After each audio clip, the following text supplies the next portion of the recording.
এখানে সাডেনলি আমার মাথায় একটা কোয়েশ্চেন সাউন্ড করলো যে আপনার এই গ্রুপগুলোতে তো অনেক অনেক প্রশংসা আপনি পান, বাট যখন আপনি রিয়েল লাইফে বউয়ের সাজ দিয়েছিলেন ওই সময় আপনি কার প্রশংসা বেশি পেয়েছিলেন? অবশ্যই সেই আপন মানুষটাকে। সো ডেফিনেটলি, কারণ হয় কি নিজের কাছে নিজের পরিবারের মানুষদের অ্যাপ্রিসিয়েশনের বাইরে তো আর কিছু না।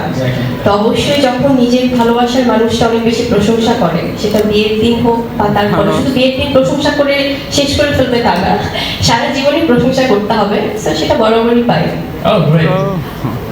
মেকআপে যাই, অনেক সময় উইদাউট মেকআপে যাই, কিন্তু ব্রাইডাল লুক যদি স্পেশালি আমি বলি, আমার কাছে মনে হয় যে খুব সিম্পলি কিন্তু মেয়েদেরকে অনেক বেশি সুন্দর লাগে।